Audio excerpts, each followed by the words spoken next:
On Rock On Radio, Danny hosts trumpeter Michael Ray from the group Kool and the Gang. Also simulcast on www.panjtv.com, where you can check out the instant video replay anytime. For the full list of our original programming, updated daily, please check out our schedule page at www.panjradio.com. Today's news is sponsored by Chiromatic of Princeton. Chiromatic of Princeton's mattresses are clinically proven to reduce back pain and stiffness and improve overall sleep quality. Contact John at 908-200-5549 for your personal tour of their Princeton Junction, New Jersey showroom. And you can use the coupon code RADIO to get $100 off at checkout. They offer a 100-day money-back guarantee, so start sleeping better today. Why wait? I'm Rob Bell. Have an awesome day, everybody.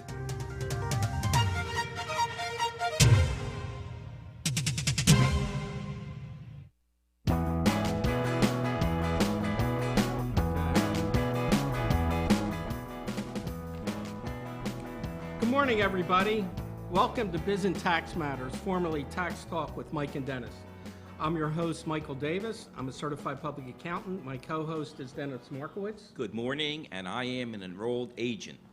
We both operate out of Bucks County, Pennsylvania.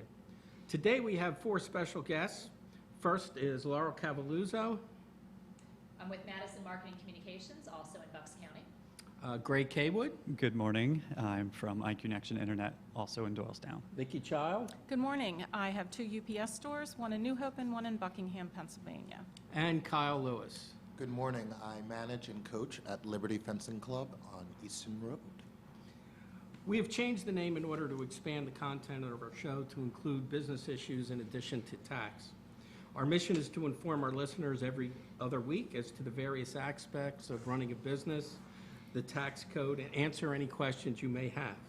So please call your questions into our call-in number, 609-460-4673, with any questions that you may have.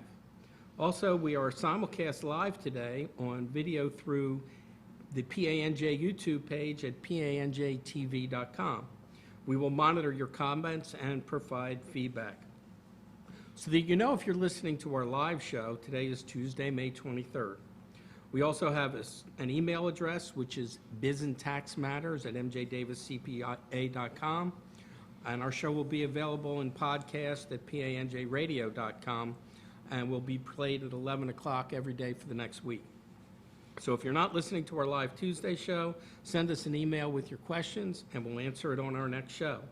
Again, our email address is bizandtaxmatters@mjdaviscpa.com. Please note Tax Talk in the subject line.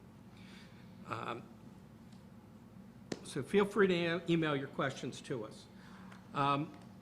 As far as our tax updates this week, first one is I had a client that I was working on that made a donation through GoFundMe.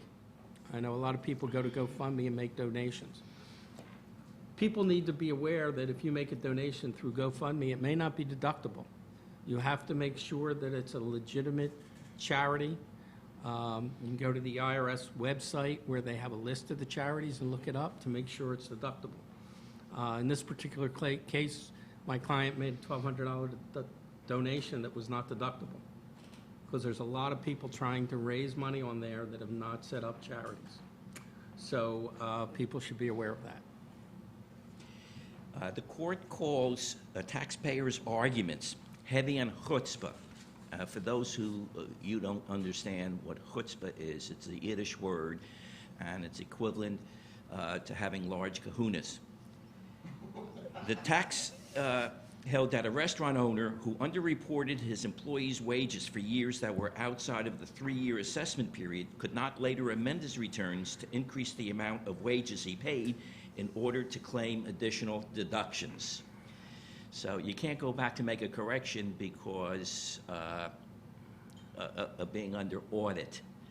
You have to be really careful because this doesn't delve into the problems that he's going to have with penalties for not reporting all the wages, much less the employees who now are going to be subject to audit because they didn't report the wages on their income tax return. Distinguishing between tips and service charges, the IRS issued a fact sheet fact sheet number 2017-08. If you are a restaurant and you add the tip automatically to the bill, not when the customer puts it on the charge, but if you put it on the bill automatically, when that gets paid to the employee, that's not tips, it's actually wages. Okay, so they tax it differently. Also, in a lot of states, when you put it on, it's considered a service charge, so it's also subject to sales tax. And Pennsylvania is one of those states that does that.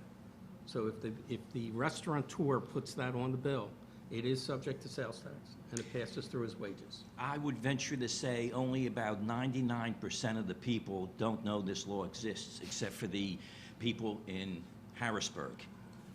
Well, this is IRS, so I would say it's Washington. I don't think Well, Harrisburg you said even sales know. tax. Well, sales tax, correct, yes. I don't even know if people in Harrisburg know. Well, that's another question that's debatable, but tax debts were not dischargeable in bankruptcy. Late returns were not returns for bankruptcy purposes. In the case of the Third Circuit Court held that an individual's late Form 1040s filed after the IRS assessed deficiencies were not an honest and reasonable effort to comply with tax law and therefore did not constitute returns. In addition to this, be aware a lot of student loans are being defaulted. They cannot be included in bankruptcy. And a bed and breakfast owner had deductions disallowed. He had a bed and breakfast in Indiana, and he would travel from his home in Alaska to Indiana to repair the property. And he did it several times, and the IRS audited him and disallowed the deductions, saying that it wasn't necessary for business. Reason being, he didn't maintain any logs. When you do things like that, you need to maintain a log saying, I made this trip, here's what I did, and why I did it, and it had related to business. Okay? Turn the volume off on your computer. Yeah, volume off on my computer right there, okay. The moral of that story is keep logs. Whenever you do anything like that, whenever you do a lot of things with your business, including mileage, includes computer use, unfortunately, you should be keeping a log. Most inherited annuities are taxable. In a recent case this year, the tax court held that the taxpayer who is a beneficiary of her father's estate could exclude from income a very minor portion of the New York City Employees Retirement System annuity that she inherited from her father. Further, the court found that the taxpayer and her husband were not entitled to a deduction for any expenses paid or incurred for the funeral or administration of her father's estate, because such expenses are non-deductible personal or family expenses. A taxpayer paid a settlement in a business-related case by taking out a $500 loan secured by his residence. And as part of a separation agreement, he agreed to pay his wife $2,000 a month. But silently, he agreed to pay her $5,000 a month. And on his tax return, he claimed deductions for alimony and interest expense. The court and the IRS found that the taxpayer failed to substantiate that the interest expense deductions actually were related to building the house or improving the house, so they disallowed it. And the alimony was not in writing. There was nothing that said it was in writing, so that was also disallowed. But the reason I brought this up is the taxpayer tried to say that he did it because TurboTax allowed him to. And court didn't buy that. Well, the moral of the story is always have something in writing. Don't have side verbal agreements because they bear no weight in any courts. Correct. And if you are using TurboTax, you still need to know the law. Correct. District Court incorrectly applied factors in considering if IRS could foreclose on married couples' home. The Third Circuit vacated the district court's decision not to force the sale of a married couple's home to recover the husband's unpaid taxes and ordered the lower court to recalculate the couple's responsive interest in the property and to reconsider the equitable factors set forth in a case of U.S. versus Rogers. The court rejected the taxpayer's argument that the district court did not have authority to order a sale of property. And a homeowner and a friend shared a home, and the friend took the mortgage interest deduction. The IRS, in this particular case, allowed the deduction because the taxpayer, even though was not the owner, they said he had the rights of ownership because he did all the improvements on the property, he paid the bills for the mortgages and all the improvements, and he took care of the property. So they said because he had incidents of ownership that he would get the deduction, and they gave him the mortgage deduction. A state can't deduct interest on loan used to pay estate taxes. The 11th Circuit affirmed the tax court's holding that an estate was not permitted to take an interest deductions on a loan it used to pay its tax liabilities, where it had sufficient liquid assets to pay the taxes. The court also concluded that the tax court properly valued the estate by taking into account certain redemption agreements that had not yet been consummated. Oh, phone call? We have a phone call. Yes. Yes, caller. Yes. Hello? Yes. What's your question? Oh, you hear them in the background? They're taking questions. Oh, okay. So we're just hanging on. Either that or we're being broadcasted. Oh, okay. Turn off. Shut off your radio, please, because it creates a delay. I'll text my dad. I'll tell him we're on the phone now. You're famous. So do you have a question? No question? Okay. Well, we'll get on with this week's topic. This week's topic is marketing, digital versus print. This came up in my mind several weeks ago when I was talking to someone telling me that print marketing is dead. And then I go home and look at my mail, and there's all these printed postcards still coming in the mail. People must be using them if they're still coming in the mail. People must be making money out of it. So that's where I came up with the topic. Our moderator today is Laurel. Yes, good morning. And it is a wonderful topic. It's a great question. As a marketing consultant who works with a lot of different sized businesses, I hear this all the time. It's like, where should the focus be? Should it be on digital and online marketing, or should it be on print? Both, neither? What should I do with my business? So we've got two experts here today who are going to really, I think, shed some great insight into what the truth is and how to look at businesses and make these decisions. So let me throw out a question to each of you. Vicki, I'll start with you, but what are some areas of focus that you see right now for 2017 in terms of the world of print, which is your main area of focus? Of course. I really believe that there's going to be more of a binding together of the two to benefit businesses. I don't think most businesses can rely on one or the other. And we see that coming together with some other firms that do online marketing and that sort of thing. You know, they're reaching out to us, the printers, looking for help and partnership. So I think we're getting a little bit back to the grassroots, if you will, of hard copy stuff. You know, there's a lot of reason for that, and you know, it's the target audience that's a big key, the age groups as well. But I think we're coming back to working more together than competing with each other. Yeah, we'll come back to the age groups in a minute because I think that is a key factor. And if you look at the different generations, we know that different generations have different ways that they want to receive their information. But Greg, let me throw that out to you as well. You know, what are some trends perhaps in the world of online or digital marketing that you're seeing for 2017? Any particular trends and projects that you're working on for your clients? Yeah, absolutely, and that's a great question. So I think that the biggest trend is the move towards permission-based marketing. What's happening is consumers are getting really good at sort of sifting out the types of marketing that they don't want. And as a marketer, we have to think about ways to align the message that we have for our clients with ways that our customers or somebody receiving the marketing actually wants to receive it. So we're always looking for ways to ask somebody for permission before we start having a conversation with them. I like to think about marketing sort of like a cocktail party. If you just walk up to somebody and start talking to them, they're not really going to be very interested in listening to what you have to say.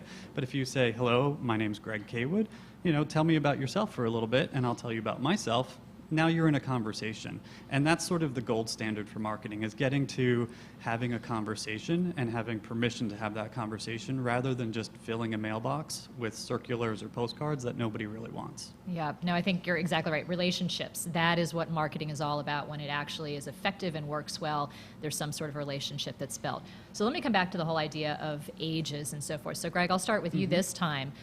Online, is it really spanning all generations and all ages? Who's online now? What's the latest data show for that? Yeah, the data shows kind of surprisingly, I think. So I think common knowledge would say, or common sense would say, digital marketing is for young people. But the data actually shows something different. The data shows, especially for like big social media sites like Facebook, it's skewed towards a much older audience. So there really is no audience that isn't online at this point. So for instance, I have children that span the ages from 6 to 13, and then obviously my wife and I are in our early 40s. Of course. All of us, including my 6-year-olds, are very heavy digital users. And they actually consume a lot of marketing, but it comes to them in a very different way than the way I receive marketing. So they receive marketing through YouTube. They watch little kid YouTubers build Lego sets. Now, that's marketing. My kids don't recognize it as marketing. They recognize it as a lot of fun watching somebody build a Lego set. But you can bet Kyle is a YouTuber that one of my kids watches, is being paid by Lego to build that set. And then as soon as it's over, my little boy runs to the basement and starts building Legos and invariably comes back upstairs and says, Dad, can I have the whatever? And he really wants it. And he doesn't just want it, like he knows everything about it. So it's a great question. Ages are, marketing is for all ages, not just adults. Greg, I think we have another caller. Caller, you have a question? Hello? Yes. You have a question? Oh, yeah, Hi, the this audio. Yeah. Go on. This is Ricky and PJ calling. Dennis asked us to call in and talk to you guys about web optimization. Website optimization. Yep, that's a great question. Let me throw that back over to Greg. Is there anything specific that you'd like to know about website optimization? Or are you trying to get a feel for what it is exactly and how it can work for a business? Yeah, good question. Can you fill us in? Are you talking about search engine optimization or web optimization from a conversion standpoint? Well, for small businesses. So is Dennis there? Yes, I'm Yes. here. You asked us about it. Yes, you have a mode of advertising that you use through the internet and the web search. How would that relate to print advertising and other advertising that's put on the web service? Okay. I think I understand the question. So essentially, web optimization, the way most people look at it, it's also called search engine optimization, which is really getting your site, the website that you own, to be placed in the search engines, most notably Google search engine, for the keywords that you think somebody is going to type in into a web search and that you want your site to show up for. So that's called SEO, or search engine optimization. And it's really sort of a very specialized task at this point. We do a lot of search engine optimization in my company. But it really starts with trying to figure out the words that you think somebody is going to type into a search engine for your site to show up in, and then using those words in your content so that, for the first off, the search engine knows that you exist and that you want to be found for those words. And then secondly, making sure that other sites link back to your site related to those particular keywords. So there's sort of two factors. First factor, again, is using those keywords on your website first identifying them and then using them in your content. And then secondly, and I'd say the most important part if you'd actually want to adjust your search engine ranking, is getting other sites to link back to your site, preferably using those keywords in their linking text. It's absolutely a tactic of marketing that basically every website should employ, and it's something that people can do on their own. It's a great little return on investment that has a lot of power for a small business. Yeah, it's a great question, and thanks for that wonderful explanation, Greg. I am going to come back. I've got a question for Vicki to follow up on what Greg was saying earlier, and this gets back to the whole generational idea of how individuals are receiving their information. So Vicki, is it just the baby boomers who are looking at print? Is it just that generation? I'm a Gen Xer. I will admit that I'm kind of like in the middle. I'm, partly digital, but I still like my print. The millennials, are they looking at print at all? The Gen Ys, what are their trends? I think some are. I mean, I can't give you statistics exactly, but from what I see in my business day to day, I do see some young people. I mean, most young people that I know don't pick up a newspaper. They just, I've tried to encourage it in my employees, and they don't do it. Everything's online, and I get that. I am old line. I like my newspaper. I like the sensory things. I like to feel the newspaper. I'm not going to say I like to smell the newspaper, but I like to feel the newspaper. I like to be able to pick it up and put it down, at will. I think what Greg discussed with his children and the YouTube, I've gone to YouTube when I needed to learn how to tie a tie on my nephew when no one else was at home. And it was an experience, but I thought, wow, this is pretty cool, So it is a way of advertising, just those learning experiences on YouTube. But, we can take it way back on the age groups to when we were kids, and we had 3 channels when I was a kid at least. And, how did you know what cereals to buy? Because those commercials were all over the place, and that's digital, that's digital. I didn't read a paper when I was a kid. So I don't think it's just sequestered to the younger, generation, younger kids and that sort of thing, digital. I think it just depends. I do think that a lot of people like to get, I will keep all that so-called junk that comes in the mail. I will, if it's something that's appealing to me, if I'm looking at doing my landscaping or other things, even though I have contacts, I do printing for those types of individuals. I like to keep them and take a look at them, and it's kind of the way that I do my business, I kind of try to think what those people really want to see. Do they want web help? I'll send them to a web designer. Do they want me to print brochures and every door direct mail cards? I'll do that too. So I don't think it's strictly an age factor. I think it does spread out a little bit. I actually look at the print advertising that comes in the mail more than I do at the emails, because I get 150, 200 emails a day.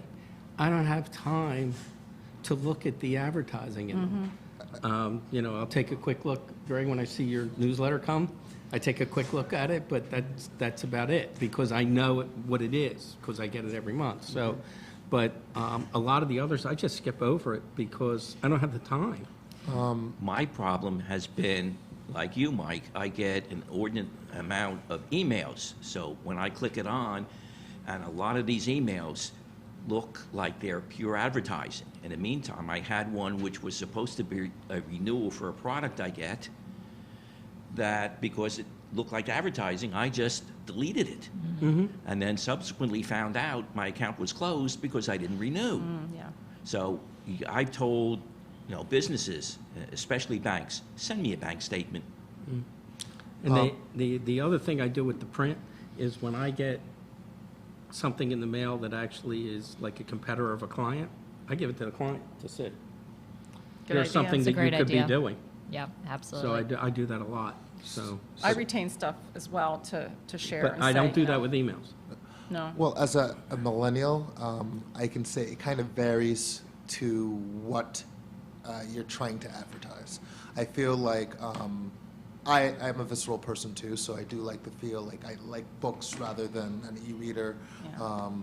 But if I'm doing like a flyer for a camp or something, I think that's good to have a talking point when someone's face to face. But I know a lot of us, even when we do save a lot of print stuff, we do get a big folder of flyers or postcards that we've gotten from people and things that we said, oh, I might think about this. And that's when I always do send up a follow-up email or an e-blast where I think they kind of you kind of have to use both mediums, if that makes any sense, because I feel, especially for like my generation where I'm an early millennial where we had dial-up. We still, the internet wasn't in full force when I was growing up. So there's still like certain things where like, I know if I'm reaching out to people in my age group that I really do want to send, I'm not going to send an email probably. I'll probably send them a flyer because they'll be like, oh, or put a flyer in their car or something, and they'll see that, and then they'll need to hear it or see it digitally before it makes the recognition. Yeah. So here's the thing that I'll tell my customers. Marketing really varies, but the real important question to ask is, A, how do you want to receive marketing information, and how do you think your customers want to receive marketing information? And I'll tell you from my standpoint, I'm going to be on the other end of the spectrum. My favorite day to receive mail in my mailbox is trash day, because it's the closest distance between my mailbox and my recycle bin. I literally open my mailbox, grab everything out, flip the lid on the recycle bin, and do my sort at the bottom of my driveway, and only bring the letters into my house or the bills. Because I don't want flyers, I don't want circulars, I don't want postcards, I don't want it in my house, because it'll just sit in a pile for a week, and then eventually it goes out on recycle day. So that is something that I don't think is just me, but the data also backs it up, that is a trend that we're seeing across the entire country. It's not that they're ineffective forms of marketing, they're just becoming less effective.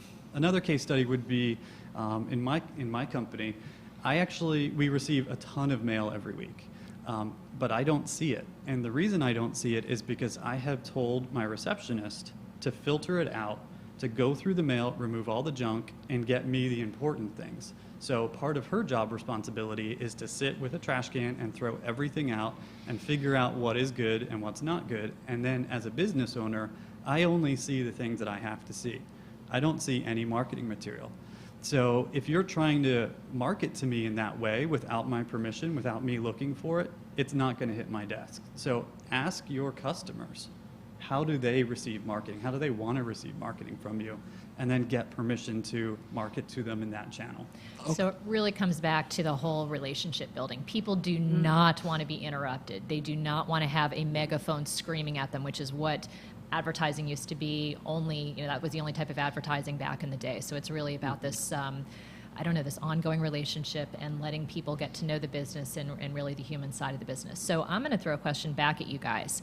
How can you effectively integrate? It seems like, again, and Vicki, you were hinting at this early on, some sort of balance between the two, because I do hear that there are going to be some people who like to have print, and it's got to be in the right way, and again, it can't be interrupting their day or an interrupting message. It's got to be something that integrates with other things and provides value. That's the big thing. So we'll start with you, Vicki. How are your clients effectively integrating online, digital, and print? Well, what I see a lot of our clients coming to us and asking us for suggestions. They'll give us the event or whatever need they have, and they'll say, what do you think? Should we do postcards? Shall we do this? A lot of them don't know, and they don't go on the advice of someone that's helping them with their marketing plan. So we do try to refer them, as I mentioned earlier, to folks like Greg's company or some others that we've worked with. So real partnerships, I guess. Absolutely. And getting and that's a great way of describing it, I guess, multiple experts coming in together to work with a client. Marketing is a huge field. Not everyone can know Absolutely. everything about it, so it's a matter of pulling the different experts in who need to work together. Absolutely. Do you mind if I ask a question? After break. Okay, cool. And that, for the moment, we'll be back. Got what I wanted to say.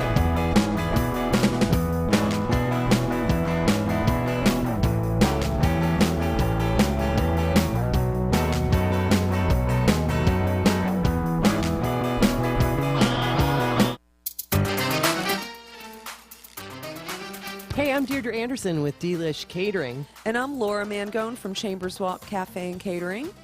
And we'd like you to join us on Food for Thought, where what do we talk about, Laura? We talk about restaurants, we talk about Pet recipes, peeves, pet food. peeves, bitchy hostesses. All sorts of food-related items. All sorts of Tune food in. stuff, and sometimes not so much food stuff. We go off on segues, but we have a lot of fun, don't we? Absolutely. So join us on Food for Thought. PANJradio.com, 1 o'clock weekdays.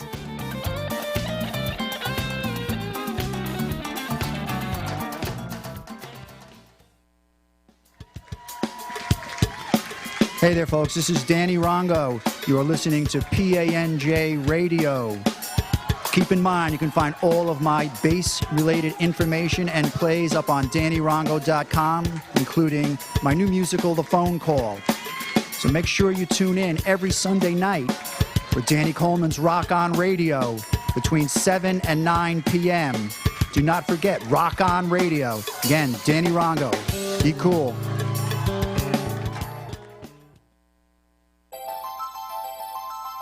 What if your mattress not only helped you sleep better at night, it also helped you heal better?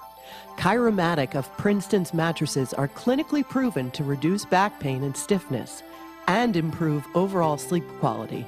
Now in our 40th year, our patented sports mattress line specifically targets muscle recovery as you sleep. Chiromatic of Princeton prides itself on great customer service too. We show our mattresses by appointment only. Contact us at 908-200-5549 for your personal tour at our Princeton Junction, New Jersey showroom. Use the coupon code RADIO and get $100 off at checkout. We always include free shipping and our 100-night Better Sleep money-back guarantee with every purchase. Chiromatic of Princeton Sleep Systems, doctor recommended, patient approved. The chiropractor's choice for a perfect night's sleep. So call us today at 908-200-5549 and use the coupon code RADIO. That's 908-200-5549. And use the coupon code RADIO for $100 off now.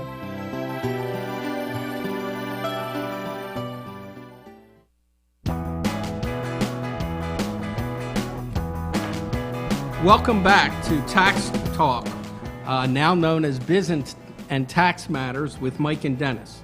I'm your host, Michael Davis, and I'm a certified public accountant. My co-host is Dennis Markowitz. And I am an enrolled agent.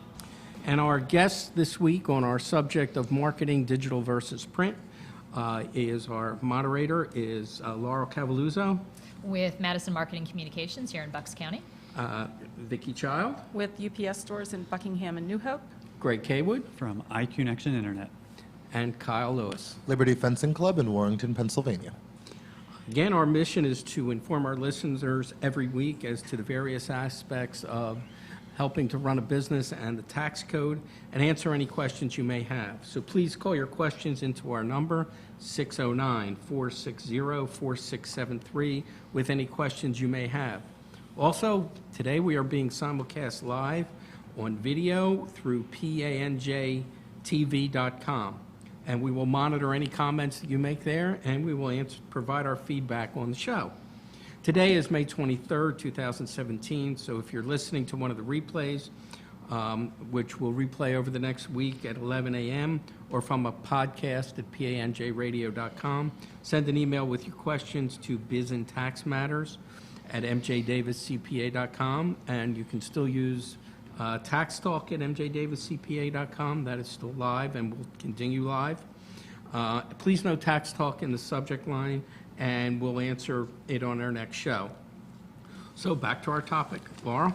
Yeah, so we are very fortunate to have a guest with us today, a real live business owner who incorporates marketing very well into his business efforts. So Kyle, I want to ask you a couple questions about what you're doing at Liberty Fencing. And I just want to throw out there that one of the most important things about marketing is you got to have a rhyme and reason to marketing. It has to align with business goals. So a business must know what it's trying to achieve, and then marketing needs to fit into that and help support those business goals and objectives.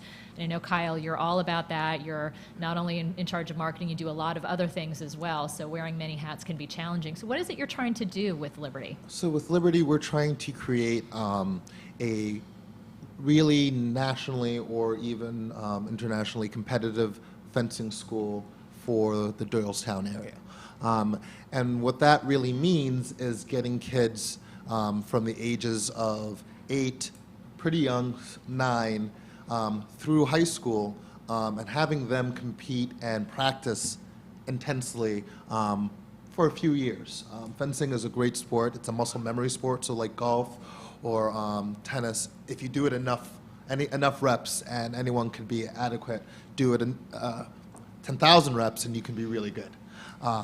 So what we try to do is try to increase, because of just like any sport, you have kids who are interested and then not interested. We try to at least increase our membership about 5 new members a quarter. And that is not including people who drop out. That is just saying new members to come and trying out for that for a quarter.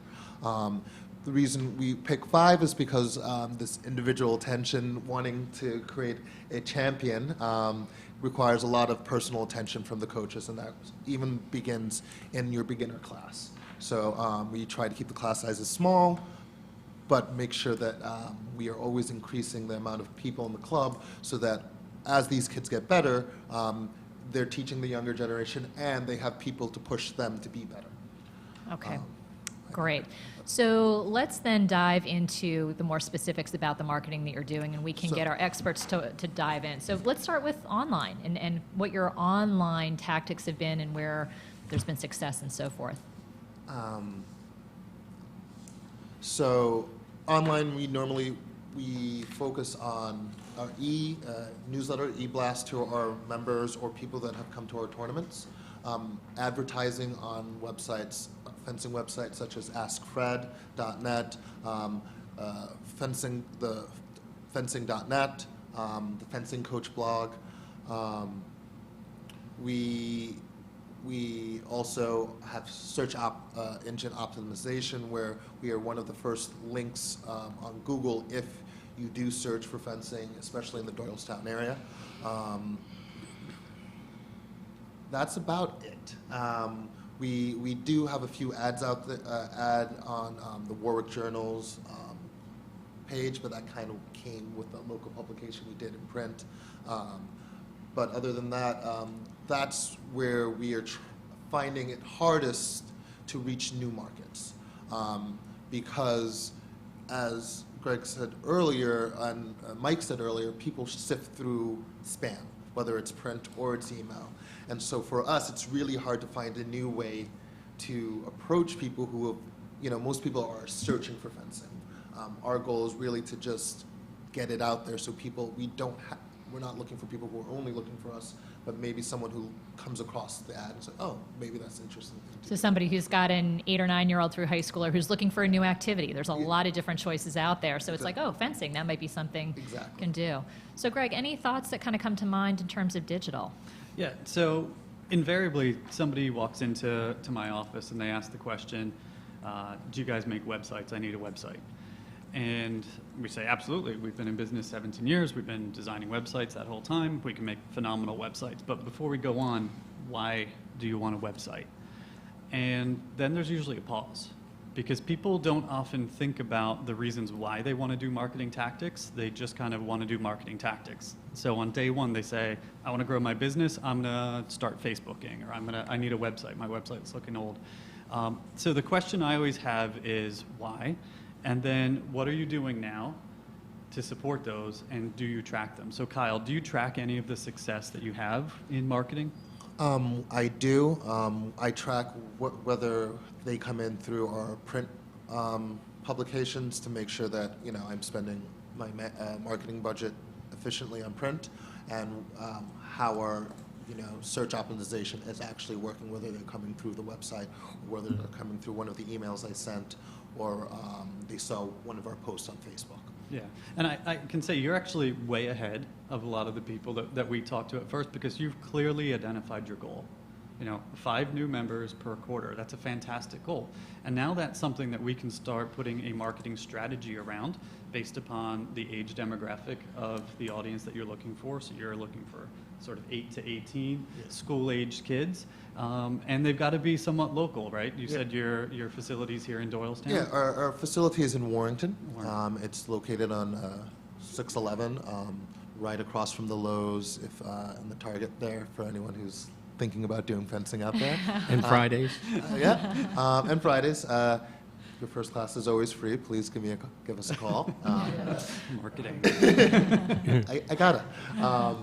But yeah, local mainly because like I said, my goals when I came in was that I come from a really competitive background, and I think it's really healthy.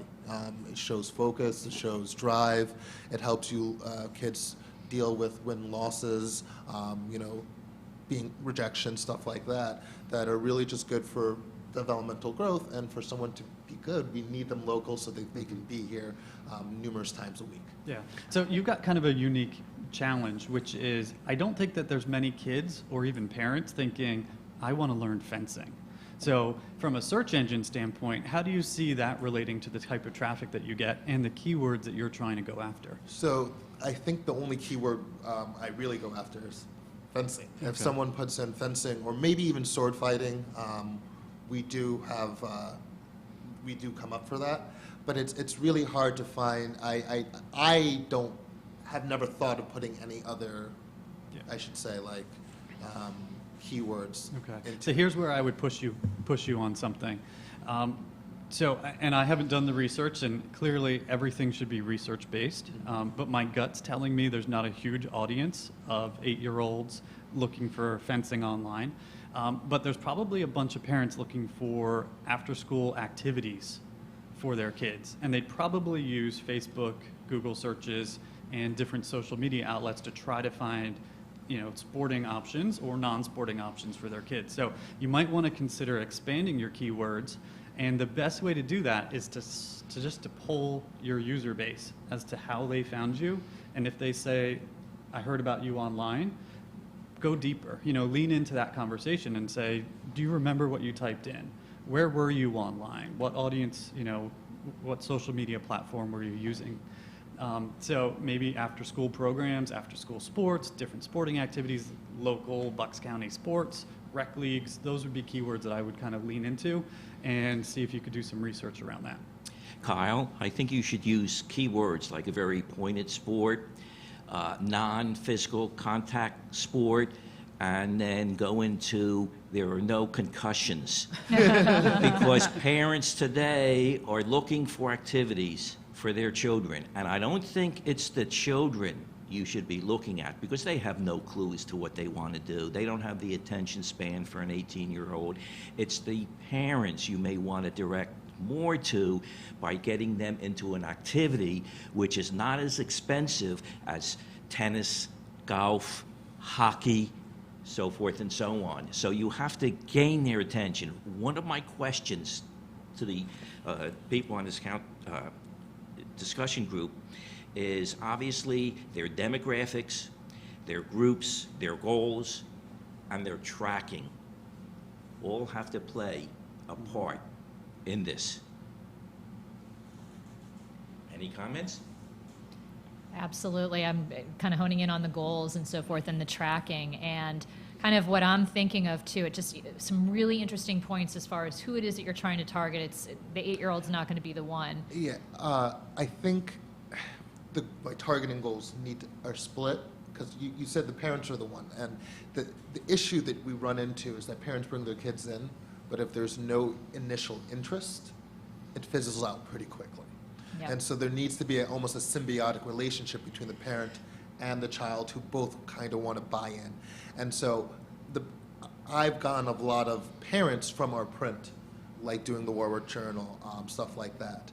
And then I've gotten the emails from kids who are like, I asked my mom to do fencing. She said to look it up. I saw your website. Can you explain more to me? Yep. And stuff like that. So I agree with you when you say I try to make sure I know, track how I'm getting my marketing, know what my goals And I know what you were saying, that, the 8-year-olds and kids don't know what they want to do. But it's hard to target one and not the other, if you understand what I'm saying.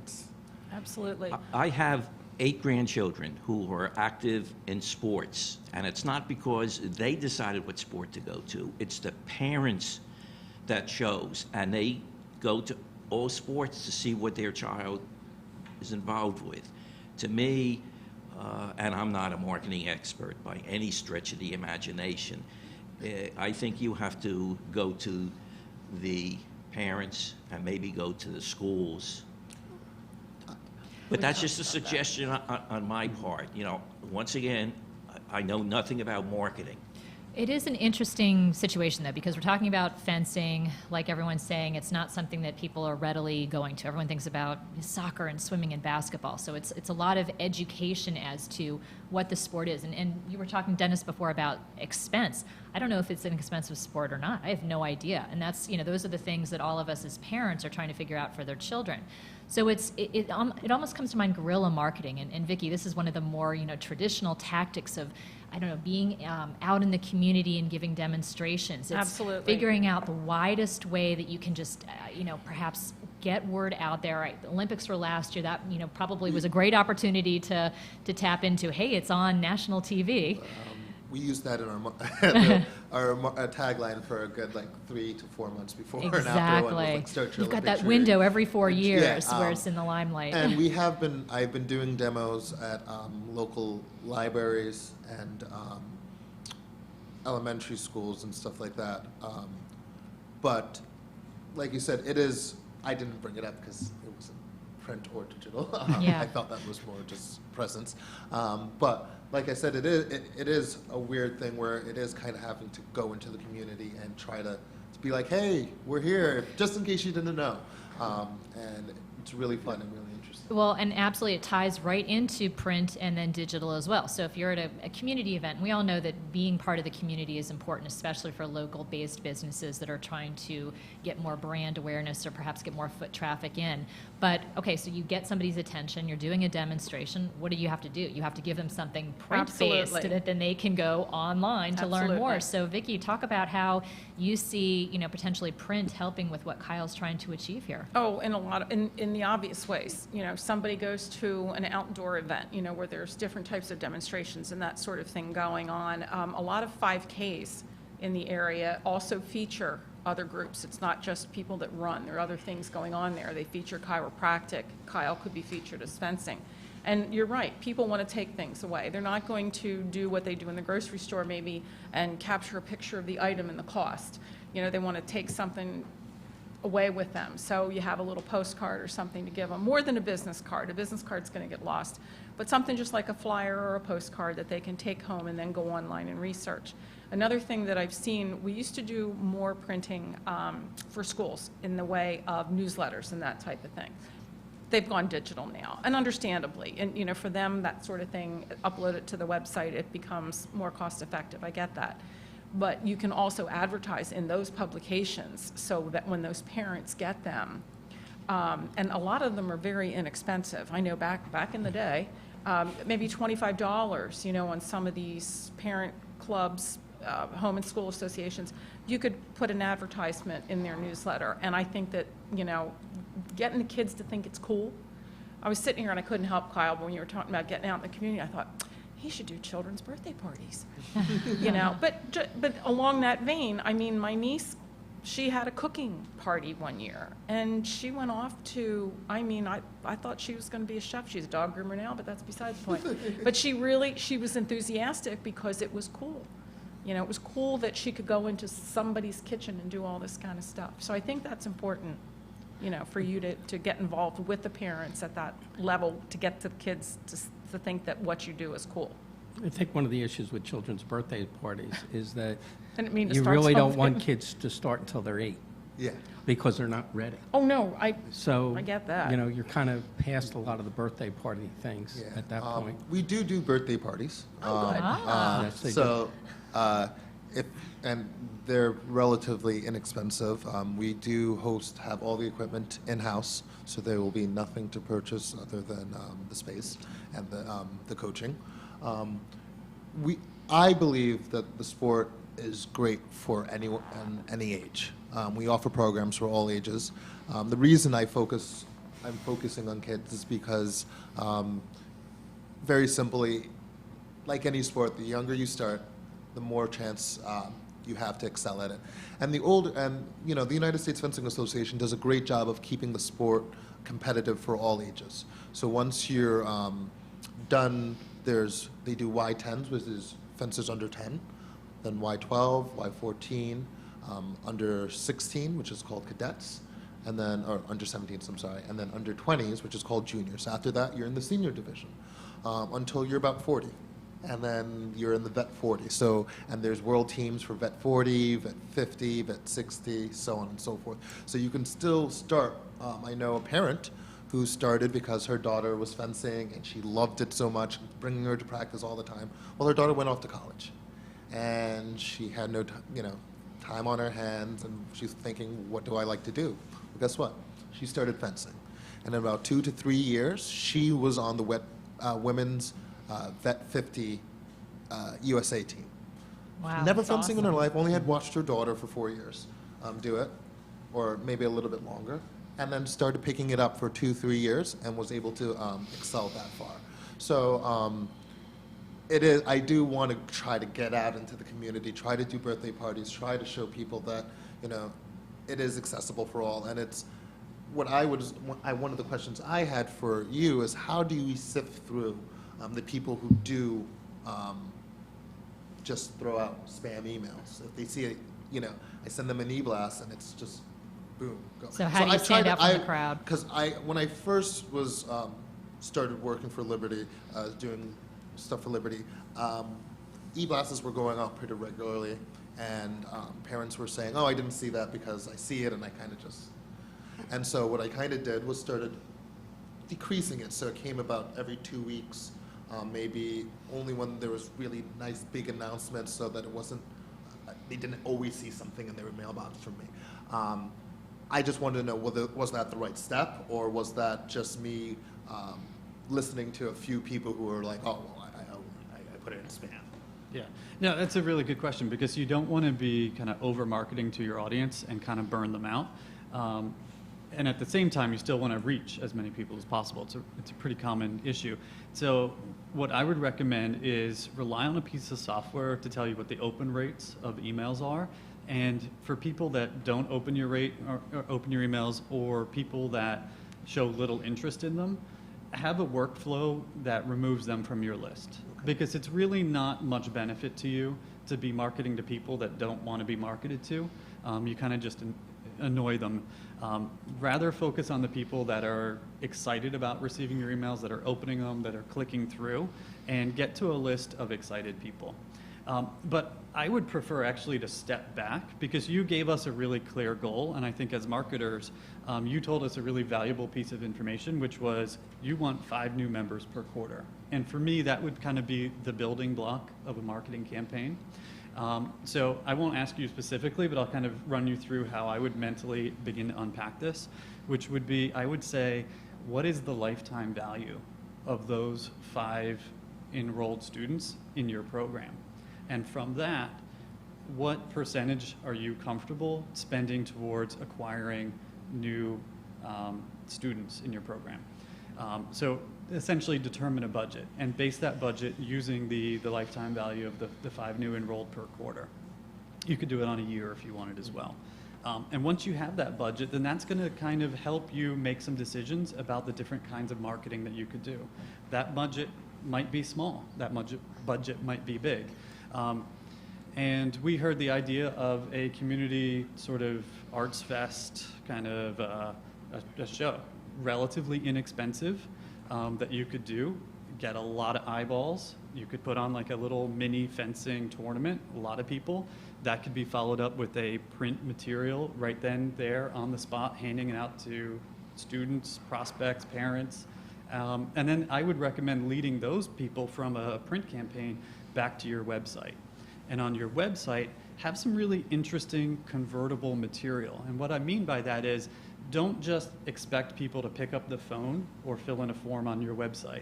Those are people kind of at the end of their buying process.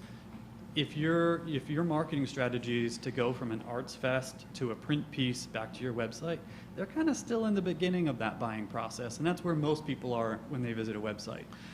Offer them something that they'll care about, that they'll want, that isn't just, hey, come have a free lesson or pick up the phone and we'll talk about fencing. Rather, give them information that you think that they would like, how does fencing compare to other after-school activities? What are the benefits of fencing? Give it to them for free or in exchange for an email address. Now you've got them in a system that you can now begin to communicate with them.